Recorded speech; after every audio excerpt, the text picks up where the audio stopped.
રાજસ્થાનમાં નવી સરકારની શપથવિધિ. ભજનલાલ શર્મા નવા મુખ્યમંત્રી તરીકે લેશે શપથ. દિયા કુમારી પ્રેમચંદ બેરવા ઉપમુખ્યમંત્રી તરીકે લેશે શપથ. જયપુરના આલ્બર્ટ હોલ મ્યુઝિયમની સામે શપથ સમારોહ. રાજસ્થાનમાં શપથ સમારોહમાં વડાપ્રધાન નરેન્દ્ર મોદી હાજર રહેશે તેમજ કેન્દ્રીય ગૃહમંત્રી અમિત શાહ અને જેપી નડ્ડા પણ શપથ સમારોહમાં હાજરી આપશે. શપથ સમારોહને લઈને જયપુરના પ્રમુખ માર્ગને સજાવવામાં આવ્યો. આપના ધારાસભ્ય ચેતર વસાવાને કોર્ટમાં રજૂ કરવામાં આવ્યા. ગઈકાલે ચેતર વસાવાએ કર્યું હતું પોલીસ સમક્ષ સરેન્ડર. ચેતર વસાવા સામે વનકર્મીઓ પર હુમલાના કેસમાં ગુનો નોંધાયો હતો. લોકસભાની ચૂંટણીને લઈને કેન્દ્રીય ચૂંટણી પંચનું ડેલિગેશનના ગુજરાતમાં ધામા. 6 રાજ્યના મુખ્ય ચૂંટણી અધિકારી સાથે બેઠક કરશે. નોડલ પોલીસ અધિકારીઓ સાથે પણ બેઠક. ગુજરાતના ચૂંટણી પંચના અધિકારીઓ પણ બેઠકમાં જોડાશે. સંસદમાં સ્મોક એટેકના આરોપી લલિત ઝાએ દિલ્હી પોલીસ સામે કર્યું સરેન્ડર. 5 આરોપીઓને પોલીસે પહેલા જ પકડી લીધા હતા. 6થા આરોપી લલિત ઝા સાથે હવે તમામ આરોપી સકંજામાં. સંસદમાં સ્મોક એટેકના આરોપી લલિત ઝા પાસે તમામ આરોપીઓના ફોન હતા. દિલ્હી પોલીસે કહ્યું લલિત ઝાએ જાતે તે પોલીસ સ્ટેશન આવ્યો હતો અને તેને સરેન્ડર કર્યું હતું. પોલીસ લલિત ઝાની પૂછપરછ કરી રહી છે. લલિત રાજસ્થાન ભાગી ગયો હતો. સંસદના આરોપી લલિત ઝાની ટીએમસી નેતા તાપસ રોય સાથેની તસવીર પણ સામે આવી. ભાજપના નેતા સુકાંત મજમુદારે તસવીર શેર કરી અને આરોપી નીલમ અંગે પણ મળી માહિતી. સંસદના આરોપી નીલમના તાર ક્રાંતિકારી વિદ્યાર્થી સંગઠન સાથે જોડાયેલા. નીલમ સતલોક આશ્રમ સંચાલક રામપાલની અનુયાયી. સંયુક્ત કિસાન મોરચાએ નીલમને સમર્થન આપ્યું. સંસદના ખેડૂત આંદોલનમાં પણ ભાગ લીધો હતો. સંસદની સુરક્ષામાં ચૂક મુદ્દે તપાસ તેજ. આરોપીઓને અલગ અલગ જગ્યાએ લઈ જઈ તપાસ કરાશે. સ્પેશિયલ સેલની અનેક ટીમો બનાવવામાં આવી. એક ટીમ આરોપી મનોરંજનને મૈસૂર લઈ જશે તો એક ટીમ નીલમને હિસાર લઈ જશે. રાજસ્થાનના નવા મુખ્યમંત્રી ભજનલાલ શર્માએ જયપુરમાં ગોવિંદ દેવજીના દર્શન કર્યા. ભજનલાલ તેમની પત્ની સાથે ગોવિંદજીના દર્શન કરવા પહોંચ્યા હતા. ભજનલાલે ગોવિંદજીની વિશેષ પૂજા અર્ચના કરી. રાજ્યસભાના સાંસદ શક્તિસિંહ ગોહિલે મૂક્યો પ્રસ્તાવ. હાર્ટ એટેકથી યુવાનોના મોતની યોગ્ય તપાસ થવી જોઈએ. 6 મહિનામાં 1052 લોકોના હાર્ટ એટેકથી મોત થયા છે, જેમાંથી 80% 11 થી 25 વર્ષીય યુવાનોના મોત ચિંતાજનક. તો અભિનેતા શ્રેયસ તલપડેને પણ હાર્ટ એટેક આવ્યો. શ્રેયસ તલપડેને હોસ્પિટલમાં દાખલ કરાયો. શૂટિંગ પરથી ઘરે ગયા બાદ શ્રેયસની તબિયત લથડી હતી. ઘરે અચાનક બેભાન થઈ ઢળી પડતા હોસ્પિટલ ખસેડવામાં આવ્યો. સંસદની સુરક્ષાની ચૂક મુદ્દે લોકસભામાં હોબાળો કરનાર વિપક્ષના 14 સાંસદોને સસ્પેન્ડ કરાયા. સભાપતિ ઓમ બિરલાએ ગૃહની વેલમાં ધસી આવી નારેબાજી કરવા મુદ્દે તેમને સસ્પેન્ડ કર્યા. સંસદ ભવનની સુરક્ષા જડબે સલાહ કરાઈ. લોકસભાના અધ્યક્ષ ઓમ બિરલાએ કહ્યું તમામની સુરક્ષાની જવાબદારી મારી. આપણે સાથે બેસીને ચર્ચા કરી શકીએ છીએ. સંસદની સુરક્ષાની ચૂક મુદ્દે રક્ષામંત્રી રાજનાથસિંહે લોકસભામાં તમામ સાંસદોને વિઝિટર પાસ આપવા અંગે ચેતવ્યા. કહ્યું સંસદમાં અરાજકતા ફેલાવે તેવા લોકોને વિઝિટર પાસ ન આપો. ઘટના દુઃખદ છે. બધા જે સાથે રહી નિરાકરણ લાવવું જોઈએ. સંસદની સુરક્ષામાં ચૂક મુદ્દે કાર્યવાહી. સંસદમાં સુરક્ષાકર્મીઓની સંખ્યા વધારવામાં આવી તેમજ પ્રેક્ષક ગેલેરીમાં કાંચ લગાવવામાં આવશે. સંસદમાં આવી ઘટનાઓનું પુનરાવર્તન ન થાય તેને લઈને એક્શન. સંસદની સુરક્ષામાં ચૂક મુદ્દે તપાસો ધમધમાટ તેજ. સંસદ ભવનની સુરક્ષામાં બેદરકારી દાખવવાના મામલામાં સુરક્ષા સાથે જોડાયેલા 8 લોકોને સસ્પેન્ડ કરાયા. તપાસ એજન્સી દ્વારા સમગ્ર મામલે વધુ તપાસ કરવામાં આવી રહી છે. કેન્દ્રીય આરોગ્ય મંત્રી મનસુખ માંડવિયાનું નિવેદન. કહ્યું કેન્દ્રમાં ભાજપ સરકારને 9 વર્ષ પૂર્ણ થયા. સરકારે મહિલાઓના હિતમાં અનેક કામ કર્યા. મહિલાઓ માટે મિશન શક્તિ કાર્યક્રમ. અત્યારે દર 1000 પુરુષ સામે 934 મહિલાઓ છે. મનસુખ માંડવિયાએ મહિલાઓ મુદ્દે વધુમાં કહ્યું મહિલા સ્ટાર્ટઅપ માટે કામ કરવામાં આવ્યું. 10 લાખથી લઈ 1 કરોડ સુધી લોનની વ્યવસ્થા કરાઈ. 4 કરોડ ઘરોમાં મહિલાઓને 70% લાભ મળ્યો. મનસુખ માંડવિયાએ કહ્યું નમો ડ્રોન દીદી પ્રોગ્રામ લોન્ચ કરવામાં આવ્યો. ખેતીમાં રોજગારીની પણ વ્યવસ્થા કરવામાં આવી. સંસદ અને વિધાનસભામાં મહિલાઓની ભાગીદારી વધશે. 10 કરોડ ગેસ સિલિન્ડરનું વિતરણ કરાયું.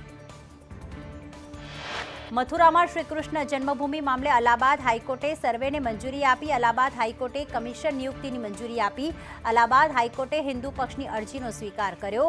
શ્રીકૃષ્ણ જન્મભૂમિ વિવાદ મામલે હાઈકોર્ટમાં ચુકાદો.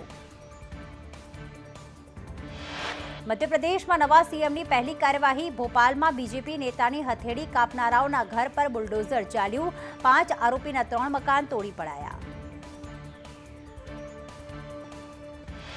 વડાપ્રધાન મોદી રવિવારે સુરત આવશે. સુરત પોલીસ કમિશનર અજય તોમરે જાહેરનામું બહાર પાડ્યું. ડાયમંડ બુર્સની આસપાસનો 2 કિલોમીટરમાં નો ડ્રોન ફ્લાય ઝોન જાહેર કરાયું. ડાયમંડ બુર્સથી એરપોર્ટ સુધી કંઈ પણ ઉડાવી શકાશે નહીં. સુરત એરપોર્ટનું નામ બદલીને શ્રી નરેન્દ્ર મોદી ઇન્ટરનેશનલ એરપોર્ટ સુરત કરવાની માંગ ઉઠી. સુરત એરપોર્ટ એક્શન કમિટી દ્વારા લખાયો પત્ર. પીએમ સુરત એરપોર્ટની નવી બિલ્ડિંગનું લોકાર્પણ કરશે.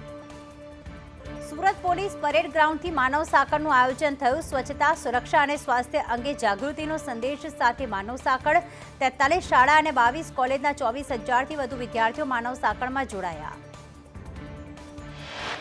અમદાવાદના સાબરમતી રેલવે સ્ટેશનની કાયાપલટ થશે. સાબરમતી રેલવે સ્ટેશનનો પ્લેટફોર્મ વધારવાનું કામ શરૂ. આગામી દિવસોમાં 10 જેટલા પ્લેટફોર્મ તૈયાર કરાશે. સાબરમતી સ્ટેશનથી બુલેટ ટ્રેનની કનેક્ટિવિટી જોડાશે. સુરતમાં ચાલુ મોપેડ શિક્ષિકાનો પૈસા ભરેલો થેલો પડ્યો હતો, જે બાદ શિક્ષિકાએ ખટોદરા પોલીસ સ્ટેશનમાં ફરિયાદ નોંધાવી. પોલીસે સીસીટીવીના આધારે પૈસા ભરેલો થેલો શિક્ષિકાને પરત અપાવ્યો. સુમુલ ડેરીને રાષ્ટ્રપતિ દ્રૌપદી મુર્મુના હસ્તે એવોર્ડ એનાયત. સુમુલના ચેરમેન માનસિંહ પટેલે એવોર્ડ સ્વીકાર્યો. સર્ટિફિકેટ ઓફ મેરિટ એવોર્ડ એનાયત. સુરત તાપી જિલ્લાના પશુપાલકોને એવોર્ડ અર્પણ કરાયો. ગોંડલ માર્કેટિંગ યાર્ડ પાસે ડુંગળીના પૂરતા ભાવ ન મળતા બીજા દિવસે પણ વિરોધ યથાવત. માર્કેટિંગ યાર્ડ પાસે મોટી સંખ્યામાં ખેડૂતો રસ્તા પર ઉતરીને વિરોધ નોંધાવ્યો. નિકાસબંધીના કારણે ખેડૂતોને ભાવ મળી રહ્યા નથી. સાવરકુંડલા એપીએમસીમાં જાહેર હરાજી બંધ રહેતા ખેડૂતો મૂંઝવણમાં મુકાયા. ખેડૂત સાથે બજાર સમિતિમાં નિયમ વિરુદ્ધ અસભ્ય વર્તન કરવા બદલ નોટિસ. તો બનાસકાંઠાના વાવમાં પાણી માટે કેનાલમાં લાકડાવાળી ખેડૂતોનો વિરોધ. રાધેને સડાના ખેડૂતોને કેનાલનું પાણી ન મળતા વિરોધ નોંધાવ્યો. રવિ સિઝન શરૂ થતાં ખેડૂતોને પાણી માટે વલખા મારવાનો વારો આવ્યો. ઊંઝામાં દેશી દારૂને લઈને મહિલાઓમાં રોષ. બ્રાહ્મણવાડા ગામમાં મહિલાઓએ દેશી દારૂ સળગાવ્યો. દારૂનો અડ્ડો બંધ નહીં થતાં મહિલાઓ જાતે આગળ આવી. મહિલાઓની જનતા રેડને લઈને પોલીસની કામગીરી પર સવાલ. હળવદમાં રોડની નબળી કામગીરીને લઈને ધારાસભ્ય પ્રકાશ વરમોરાએ અધિકારીને ખખડાવ્યા. ધારાસભ્ય રોડની ઓચિંતી મુલાકાત લેતા રોડમાં ભ્રષ્ટાચાર દેખાતા કહ્યું કે નબળી કામગીરી નહીં ચલાવી લેવાય, હવે મુલાકાત લેતા રહીશું. ખંભાળિયામાં યોજાયેલા દેવાયત ખબરના ડાયરામાં નોટોનો વરસાદ. ડાયરામાં ચલણી નોટોના વરસાદનો વિડીયો વાયરલ થયો. સુરતમાં સુરાના કંસલ ગ્રુપના ત્યાં આઈટી વિભાગના દરોડાના દરમિયાન 700 કરોડના દસ્તાવેજો મળ્યા. રોકડમાં વૈભવી ફ્લેટ ખરીદ વેચનારાની યાદી મળી. આઈટી વિભાગને 120 કરોડપતિઓની યાદી મળી. જસદણ વિંછિયા પંથકમાં પીજીવીસીએલના દરોડા. વીજ ચેકિંગ દરમિયાન 20 લાખની વીજ ચોરી ઝડપાઈ. અલગ અલગ 27 જગ્યાથી ઝડપાઈ વીજ ચોરી. પીજીવીસીએલના 40 ટીમ દ્વારા વીજ ચેકિંગ હાથ ધરાયું.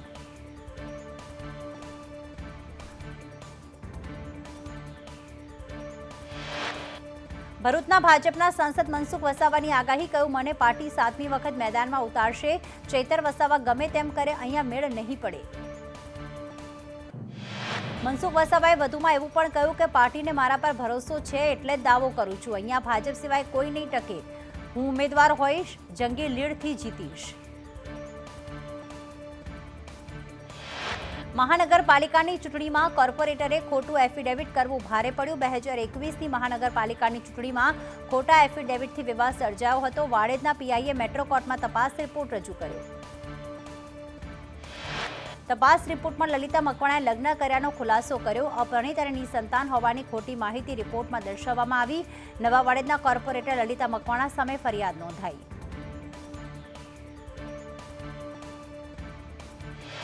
કોર્પોરેટરને 3 બાળકો હોવાનો અરજદારનો આક્ષેપ. ખોટી એફિડેવિટ કરી જીત હાંસલ કર્યાનો અરજીમાં આક્ષેપ કરાયો. મેટ્રો કોર્ટમાં નવા વાડેદના કોર્પોરેટર સામે ફોજદારી ફરિયાદ નોંધાઈ. કોંગ્રેસના ઉમેદવાર પુષ્પા પરમારે અરજી કોર્ટમાં કરી. લોકસભાની ચૂંટણી પહેલા આપ બેહાલ, હાલોલ આપના ઉમેદવાર ભાજપમાં જોડાયા. ભરત રાઠવાએ કેસરીઓ ધારણ કર્યો. શિક્ષણ મંત્રીના હસ્તે ભાજપનો ખેસ ધારણ કર્યો. હાઈકોર્ટમાં પોલીસ ભરતીની માહિતી આપવા સરકારને આદેશ. વર્ષ 2023ની સ્થિતિ મુજબ ખાલી જગ્યા ભરવા આદેશ કરાયો. હાઈકોર્ટે કહ્યું કેટલા પોલીસ કર્મીઓની ભરતી કરી, બાકી જગ્યા કેટલી ભરતી બહાર પાડી છે તે વિગત પણ આપો. હાઈકોર્ટમાં પોલીસ કર્મીઓ મુદ્દે વિગતવાર રિપોર્ટ રજૂ કરવા આદેશ કર્યો. પોલીસ કર્મીઓ મુદ્દે ગુજરાત હાઈકોર્ટે લીધી છે સુઓ મોટો. રાજકોટ વાસીઓ ઢોંસા ખાતા પહેલા ચેજો રૈયા સર્કલ પાસે સંકલ્પ ઢોંસામાંથી નીકળી જીવાત. આરોગ્ય વિભાગે તપાસના આદેશ આપ્યા. સંસદમાં સુરક્ષાની ચૂક બાદ ગાંધીનગર વિધાનસભાની સુરક્ષાને લઈને ગૃહ રાજ્યમંત્રી હર્ષ સંઘવીએ નિરીક્ષણ કર્યું. સંસદ જેવી ઘટના ન બને તે માટે આપ્યા સૂચનો. હાઈકોર્ટના દસ્તાવેજોને મુદ્દે હાલમાં આદેશ. તેના દસ્તાવેજોને ચેડા કરવા મુદ્દે આદેશ. કોર્ટરૂમ રજિસ્ટ્રીમાં સીસીટીવી કામ ઝડપી કરવા આદેશ કર્યો. હાઈકોર્ટના દસ્તાવેજ સાથે ચેડા થયા હોવાની ફરિયાદ. હાઈકોર્ટના વકીલ વિરુદ્ધ થયેલી ફરિયાદ બાદ આદેશ અપાયા. ઢોરવાડામાં ગાયના મોતને લઈને માલધારીઓમાં રોષ. માલધારીઓએ એએમસી બહાર નોંધાવ્યો વિરોધ. માતાની હત્યા બંધ કરોના બેનર લગાવ્યા. એએમસી બહાર રામધૂન બોલાવી વિરોધ પ્રદર્શન કરાયું. વિરોધને લઈને એએમસીના ગેટ પણ બંધ કરવામાં આવ્યા. જૂનાગઢના માણાવદરમાં 11 વર્ષની સગીરાનો આપઘાત. નાના ભાઈએ ભણવા માટે ચોપડો લેવા જવાની ના કહેતા સગીરાએ ગળે ફાંસો ખાઈને જીવન ટૂંકાવ્યું. ઘરમાં ચૂંદડી વડે ગળે ફાંસો ખાધો. સમગ્ર મામલે પોલીસે વધુ તપાસ હાથ ધરી. વેરાવળમાં સોની બજારમાં જર્જરિત મકાન ધરાશાયી થયું. ઘટનામાં મોટી જાનહાનિ ટળી. એપ્રિલ માસમાં સ્થાનિકોએ પાલિકાને કરી હતી જાણ. આસપાસના મકાનોને પણ પહોંચ્યું નુકસાન. સિદ્ધપુર એપીએમસીમાં કપાસના ઢગલામાં આગ લાગી. કપાસ ભરેલું ટ્રેક્ટર વીજ વાયરને અડી જતા આગ લાગી. ફાયર વિભાગે આગ પર કાબુ મેળવ્યો. સાબરકાંઠાના પ્રાંતિજમાં ટ્રક રિવર્સ લેતી વખતે લોખંડની ગડર તૂટી. લોખંડની ગડર સાથે ટ્રક ધડાકાભેર અથડાતા પસાર થતી ઇકો વાન પર ગડર પડતા ઇકો કારનો કૂડચો થઈ ગયો. ઇકો વાનમાં સવાર તમામ લોકોનો બચાવ. વડોદરાના કપુરાઈ બ્રિજ નજીક અકસ્માતમાં એકનું મોત. ટ્રેલરની પાછળ પિકઅપ વાન ઘૂસી જતા અકસ્માત સર્જાયો, જેમાં વાનનું કેબિન કાપી મૃતદેહને બહાર કાઢવામાં આવ્યો. ઇસ્કોન બ્રિજ અકસ્માત કેસમાં ગ્રામ્ય કોર્ટમાં સુનાવણી. કોર્ટે સરકારી અને આરોપીના વકીલનો લીધો ઉધડો. ડોક્યુમેન્ટની લેવડ દેવડમાં ભૂલ આવતા કોર્ટે ટકોર કરી. કોર્ટે કહ્યું કે યોગ્ય રીતે ડોક્યુમેન્ટ આપવાની ફરજ સમજો. સ્ટેમ્પ બતાવવા માટે લાવ્યા પણ લગાવ્યા કેમ નહીં? પેપરની ડેફિનેશન ક્લિયર કરો. સરકારી વકીલ બાબુ, વધારાના ડોક્યુમેન્ટ હોય તો લિસ્ટ બનાવીને આપો. યોગ્ય ડોક્યુમેન્ટ્સ તૈયાર કરો. આરોપીઓ સામે ચાર્જ ફ્રેમ ન કરવા બચાવ પક્ષની રજૂઆત. હાઈકોર્ટમાં તથ્યની 2 અરજી પેન્ડિંગ. ચાર્જ ફ્રેમ ન કરવા રજૂઆત. સરકારે આરોપી તથ્ય સામે અન્ય 2 કેસના પુરાવા કોર્ટ સમક્ષ રજૂ કર્યા. સરકારે કહ્યું કે પહેલાથી જ ઝડપી કાર ચલાવવાના કેસ તેની પર નોંધાયા છે. આરોપી તથ્ય પટેલ વિરુદ્ધ ઝડપી કાર્યવાહી કરવી. ગ્રામ્ય કોર્ટમાં આરોપી તથ્યના પિતા પ્રજ્ઞેશ પટેલ રહ્યા હાજર. આરોપીઓ સામે 19 ડિસેમ્બરે ચાર્જ ફ્રેમ થશે. સુરત મહાનગરપાલિકા દ્વારા પીએમ મોદીના આગમનને લઈને તૈયારીઓ શરૂ. પીએમ નરેન્દ્ર મોદીની વિવિધ યોજનાના લોકો સુધી પહોંચે તે માટે ઇમારતો પર વિવિધ યોજનાઓના પેઇન્ટિંગ્સ કરવામાં આવ્યા. પીએમ નરેન્દ્ર મોદીની 23 યોજના બનાવવામાં આવી છે. કોડીનાર ખાતેના ખેતીવાડી ઉત્પન્ન બજાર સમિતિમાં 26 વર્ષથી ભાજપનું શાસન, જેમાં ભાજપે ચેરમેન અને વાઇસ ચેરમેન માટે પોતાના ઉમેદવારોની ઉમેદવારી નોંધાવી. તો જૂનાગઢ શહેરમાં પાલિકા અને મિલકત ધારકો પાસેથી ₹122 કરોડની ટેક્સની રકમ વસૂલવાની બાકી છે, જેમાંથી ચાલુ વર્ષે 31 કરોડની વસૂલાત કરવામાં આવી છે. તો અમરેલીના લાઇનપરા વિસ્તારમાં સિંહનું ટોળું ઘૂસ્યું. 5 સાવજોએ લાઇનપરાની બજારમાં દોડાદોડી કરી. લાઇનપરાની બજારોમાં સિંહોના આંટાફેરાથી લોકોમાં ભય. વડોદરામાં ક્રાઇમ બ્રાન્ચે રિક્ષા ગેંગના 2 સાગરીતોને ઝડપી પાડ્યા. આરોપીઓ ભુવા પાસે દાણા જોવડાવી બાદમાં ચોરી કરતા હતા. રિક્ષા ગેંગે રાજ્યમાં 100થી વધુ અછોડાની લૂંટ ચલાવી છે. ગેંગના 6 આરોપી વોન્ટેડ જાહેર.